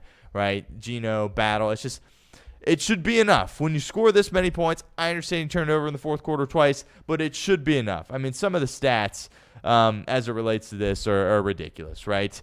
Scored 33-plus points. They do that a lot. The rest of the NFL, since the start of the 2024 season, teams that score 33 or more points are 136, 10, and 2. Teams not named the Cincinnati Bengals. 136, 10, and 2 since the start of the 2024 season when a team scores 33 or more points. Bengals are 4 and 7. Bengals score 33 or more points the past 2 years, and their record is 4 and 7. That's ridiculous, right? That's absolutely ridiculous, and that's embarrassing. So, what I mentioned, talking with Charlie about this, I was a little bit worried that, they might just try to run this thing back. I think this should be a big-time wake-up call to everybody. Like, yep, Joe Burrow's back. It's great. He played great, but they were still not close to winning this game because of how bad their defense was. Superman almost bailed him out. He put the cape on, made some mistakes in the fourth quarter. Defense clearly not close in this game. Wholesale changes are needed this offseason. We'll see if Al Golden is invited back or not. But, if you're Zach Taylor, I don't know how many times you can, fire the coordinator. I think you can probably do it once. But then if he fires Al Golden again after just firing Lou Anarumo, like at some point it's like, Zach, like, come on. And Joe talked about this, about, the coaches are saying all the right things, putting the guys in good spots. They're just not making the plays. Well, the guy drafting the guys needs to be held accountable. Somebody needs to be held accountable because it's not close. And they kind of fooled us the past few weeks. I had a little cautious optimism about how things were going defensively for this team the past few weeks, but you put them out there against an elite quarterback, and it looks like we thought it would, right? And they just no timely stops, didn't force a punt all game. Yeah, nice. Well done getting the fumble. Well done, catching the break there when Johnson falls down and you force a field goal. Well done on those two aspects. But you have to force a punt in a football game, right? An NFL team, I don't care how often they're going for it on fourth down, you need to force a punt in a game if you want to win. Bengals didn't force a singular punt there as well. So that's Joe. That's the defense. Again, Gesicki, really happy with that. Pirine, front office deserves a lot of crap for how things have transpired to this point. Pirine, they hit that signing out of the park. Great. Outstanding. Samaje Pirine has been great for this football team. He deserves a lot of credit for that. I tip my hat to him. Lastly, Zach, when the Bengals lose, people always want to look at Zach, and I said this on Off the Bench, and I'll kind of reiterate it here.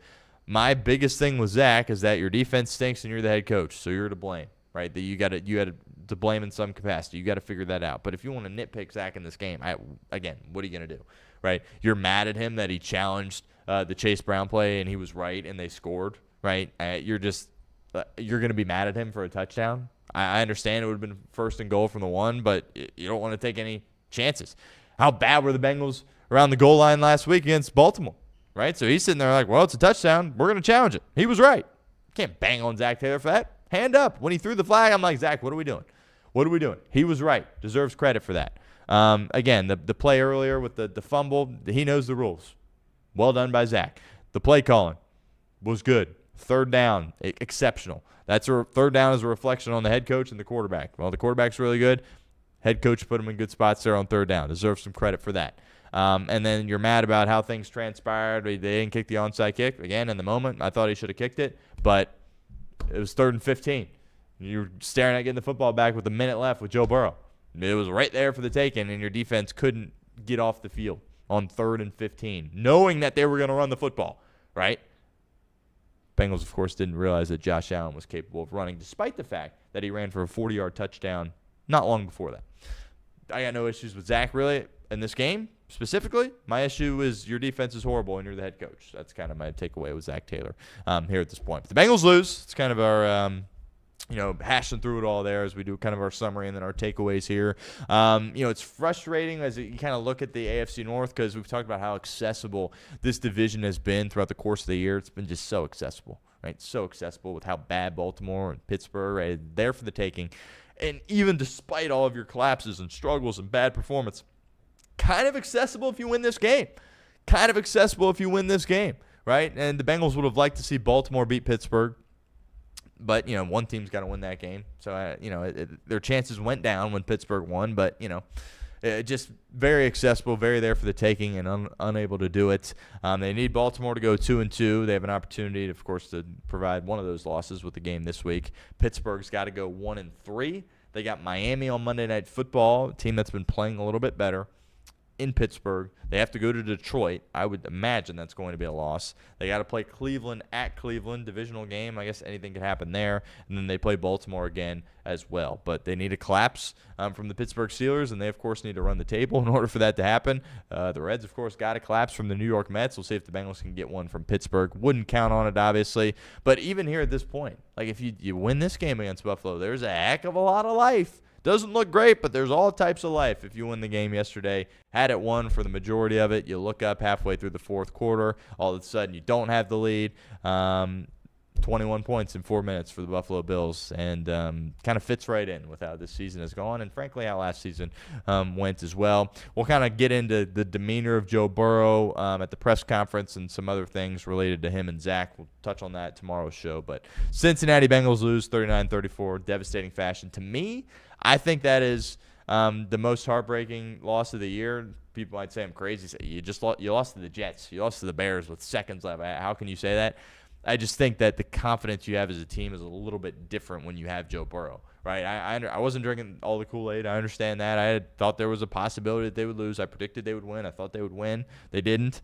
But there's just when he's not out there, you kind of just – it's kind of a Jesus take the wheel, hands up thing. You don't really know what to expect. I thought they would at least be able to hang on here, and they weren't able to do it. Crushing loss for Cincinnati. Had it right there for the taking and fumbled it away. All right, let's talk about the Ohio State Buckeyes, and maybe we'll touch on the shootout there as well. Perhaps we'll save that for tomorrow's show. But championship weekend in college football. We'll start with Ohio State. I didn't think there was any world that they would lose this game. Best bets of the weekend, that was one of my favorite plays of the year. Still had a winning weekend, by the way, with best bets of the weekend. But, I thought Ohio State would certainly win. Thought they would cover the number there as well. And you saw Ryan Day kind of revert back to old habits. You saw the old Ryan Day, the old school OG Ryan Day come out, and I don't understand why. Why does he do this, right? It kind of felt very similar, not just because of the final score, but the Michigan game, not this previous one last week, but last year. Lose that game 13-10, just decisions that you make are just losing decisions, right? And there's a lot you can break down. Let's kind of fast forward to the end there. There's 2 minutes and change left, and it's 4th and 1. They had struggled in short yardage before. I don't know why they continue to call the quarterback sneak with Joey and Sayin. I'm a Sayin guy. I believe in him, but for whatever reason, he doesn't know how to run the quarterback sneak. I understand he's a small guy, skinnier guy, but just go. Like, don't fall down. He snaps it, and then he just falls down. And they kind of looked like he clearly got it, and then they do the review, and it's like, well, actually, he's clearly short. You saw that earlier in the game, and that was huge, right? It was kind of a, long, sustained possession game. The clock was bleeding. People were chewing, both teams were chewing clock, and you just felt like when that happened, it was a pivotal moment, despite the fact there was a lot of time left in the game. It was a huge moment, especially with Ohio State in striking distance. But when Ryan Day made the decision to kick it, 27-yard field goal to tie the game with 2 minutes and change left, he kind of made the decision to lose the game, right? if you're the best team in the country and you've asserted your will across all these teams that you've played, granted you haven't had a tough schedule at all. You've been a bunch of layups throughout the duration of the year, but you're clearly the best team, clearly the best roster, offense and defense. You got 5-star guys all over the place. You got NFL guys all over the place, and you don't feel good about it's something in your bag to go to in short yardage to go win the game. You're going to kick a field goal, right, to tie the game and give them the ball back and say, well, if you score a field goal, you win. I understand you have faith in your defense, but you got the Heisman winner on the other side, Mendoza. We'll talk about him in a second. Makes the decision to kick it. It's really hard to fathom. That's just kind of soft Ryan Day, and that was kind of the knock on Ohio State for so long. Because ever since Urban turned the keys over to Ryan Day, they didn't lose anything recruiting. They get all the best players. I think you could argue for several years in a row they have had the best roster. It was not a roster issue or a personnel issue for Ohio State. It was a coaching issue. Ryan Day was holding them back. And then he was able to overcome it with an unbelievable run in the college football playoff, the game against Oregon in the Rose Bowl, one of the best performances I've ever seen watching the sport. Right? Domination of Tennessee at home. Not pretty against Texas. Get the job done, and obviously win the national title against Notre Dame, and haven't looked back since that loss to Michigan last year. And he's not had that mentality. He's talked about chasing efficiency, which that's a tough spot to be in, a delicate spot to be in. I don't know if you want to go out there and chase efficiency when you have the best team and the best roster. That decision to kick, it kind of falls into that category of chasing efficiency. It's short yardage, right? It's physical games, physical, violent game all throughout the game. You're the best team in the country. You have the best roster in the country. I understand you don't feel good about quarterback sneaking, despite the fact you had done it several times. It still hadn't worked. You caught it again in the Big Ten championship game. You don't have a play to get 1 yard, if you're Brian Hartline or Ryan Day, that you feel good about, that you rep throughout the week in practice, that you can go to, he's going to kick a 27-yard field goal. And then, of course, Jaden Fielding goes out there and misfires. If there's been one weak link to Ohio State, it has been Jaden Fielding. He's made some big kicks, but he's also missed some really big kicks as well. Had a huge miss against Michigan last year. Hadn't really been asked to do a heck of a lot this year, but I know a lot of Ohio State fans, they were ticked off at Ryan Day for kicking it, but then it wasn't. That was no gimme, right? That was no gimme there on that 27-yard field goal. He hooked it, obviously. An Ohio State kicker in a big-time game has hooked it in the past against Georgia several years ago. Doesn't go in, and then all of a sudden it's like you're up against it. You are really up against it here, and you got to give credit to Mendoza, because even in that spot after he misses, you're kind of shocked, right? Like, oh my goodness, Ohio State is on the ropes here, but you felt kind of good about the defense. I'll probably get the ball back, right, and have an opportunity. What Mendoza did on some of these throws was incredible. And, again, I was wrong on Mendoza. I said I don't think he can go in there against this defense and win, right? I don't think he can make the throws that he needs to make against these defense and win.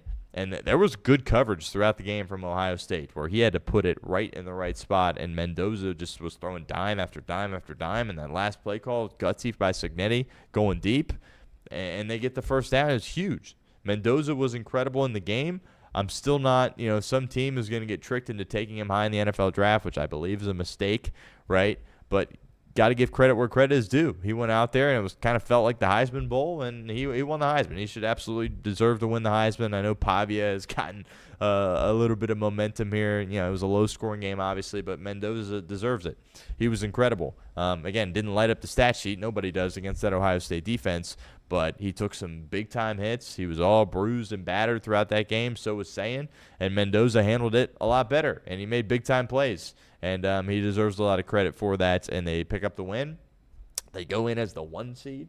How about that? Indiana University is the 1 seed in the college football playoff, not basketball. The college football playoff, Indiana's the 1 seed, and they deserve a heck of a lot of credit for that. Cignetti, what he's done, he was coordinator, or not even a coordinator, a position coach for Nick Saban. He leaves and takes a head coaching job at a Division II school. Huge pay cut for Cignetti. I can't imagine, telling your family that you're making all this money as one of Nick Saban's guys. I want to go be a head coach. Goes to the Division II level, turns around, has success, eventually gets the James Madison job, has a ton of success there, and then is like, you know what, we got an opportunity to do this at a bigger program, and turns it around immediately. Like, he wasted no time. This is year 2 for Cignetti here in Indiana. What did he do in year 1? He went to a playoff. Like, this is an unbelievable one. I get he's I get he's quirky, and sometimes he says stuff, and there's the whole Google me, right?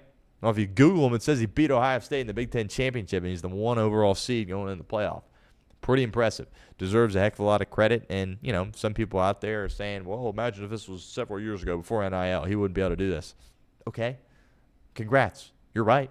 But it's the NIL era, transfer portal era. You can pay some guys, and he's gotten backing at Indiana, too. The athletic department at Indiana deserves a ton of credit, too. Because if you had a coach comes in here and says all this stuff and wants to do all these things, you got to believe in him, and you got to support him financially. And they've done that at Indiana. There's some good dudes on that roster. Mendoza, what a pickup in the portal, right? Those receivers. And Cooper got hurt, too. Surratt, unbelievable football player. That's an NFL guy. Pons there is hanging in there with his high school teammate, Jeremiah Smith. I mean, you saw them matched up one-on-one. Smith had a great game, and they were going to him, but Pons was hanging in there with him. He deserves a lot of credit. He was great in coverage for the most part. Again, he's not just going against anybody. He's going against Jeremiah Smith. That's an NFL player. That's a guy that could have played in the NFL as a true freshman last year. So they deserve a ton of credit. I would be surprised if they won the national title. Again, kind of how things are set up right now with the playoff, and we'll kind of transition our conversation into this a little bit. It's kind of tough because you get the 1 overall seed, but it's like, congrats, you got to play the winner of 8 and 9, which, based on how things are structured, it's a solid team that's going in there. So Indiana, you're going to reward them with either Alabama or Oklahoma, right? Remember Oregon last year? Oh, congrats, here's Ohio State. I guess that's not exactly ideal for them here at this point. So we'll see. I would be surprised if they won it all, but they deserve a lot of credit, and they're going to be a force to be reckoned with, and we'll kind of see how things transpire throughout the rest of the year. But if I'm Ohio State, I'm Ryan Day.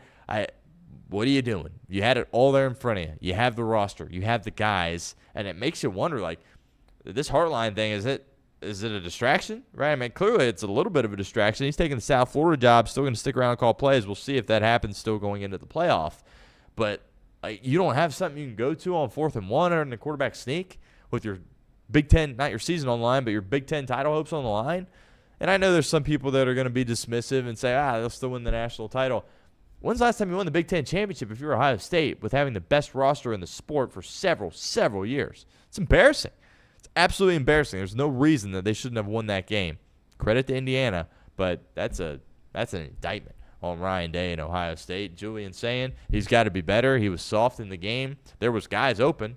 There was stuff that was schemed up where he was open. He had receivers that had won. He wasn't able to give him the football. This is a guy that I believe is a tough kid, and I believe showed that throughout his high school career out in California.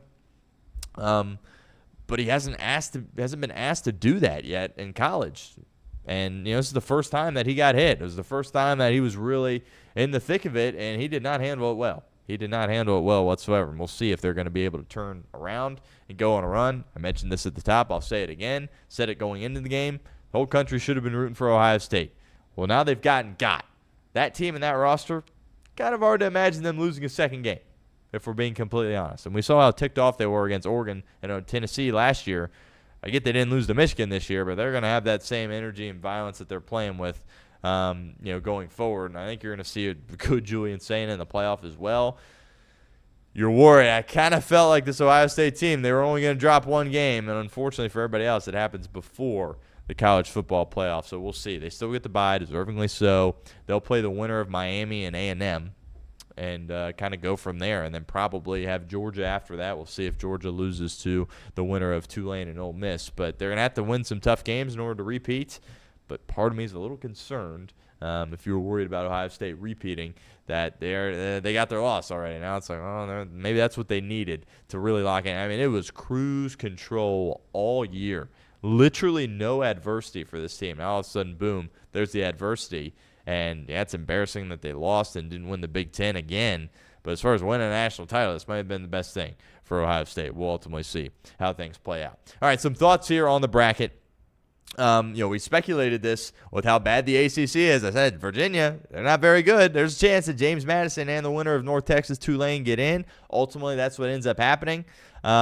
I thought North Texas was going to win the game against Tulane. It was raining. North Texas is the best offense in the country, statistically speaking, so the rain really hurt them. They weren't able to score a ton of points. Summerall, give him credit, Tulane credit. Their year that they had in the American, they're in. And this is kind of my whole thing of like, I would take the top group of 5 team and put them in. And then the conversation this year would have been, okay, is it Tulane or is it James Madison? I personally would say that Tulane's better, despite the fact that, James Madison technically has a better record. But the last thing you wanted to happen was you had this 12-team playoff, and then two of the teams are clearly not top 12 teams in the country, right? So you got James Madison and Tulane in when Vandy, Texas, and Notre Dame are all out. And that's not a great spot to be in. Again, I like having one in because that gives everybody a chance going into the year, which I think is important. So what college basketball has, right? Going in, I don't care who you are or what conference you play in, you have an opportunity to potentially win the national title. I think that's good for the sport. I think it's great for recruiting, obviously, as well. I like having one in. Well, there's two in. And Notre Dame's at home. And Texas is at home, right? And Vandy's at home. Not ideal. Not ideal when it comes to that. I'm not a Notre Dame fan. I don't understand how they're not in. You want to sit here and say that Miami's better?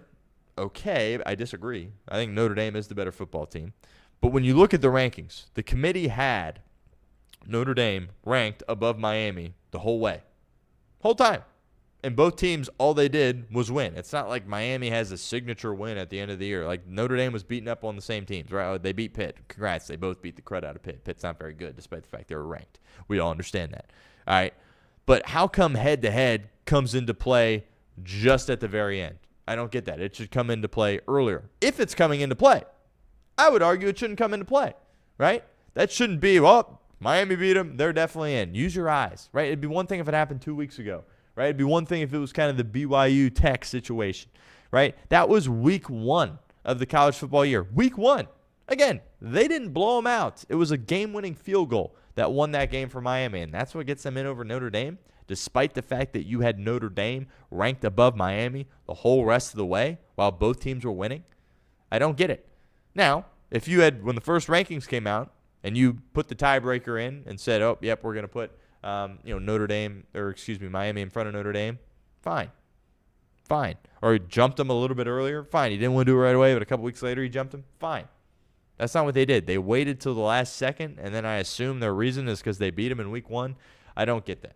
Now, Miami's not bad. They're better, obviously, than Tulane and James Madison, and I think they're going to give Texas A&M a fight. And they catch a break in that game. It's obviously the first round. It's at on the campuses at the college stadium, so they got to go to Kyle Field, one of the most, if not the most difficult place to play in the country. They catch a break. It's a noon game.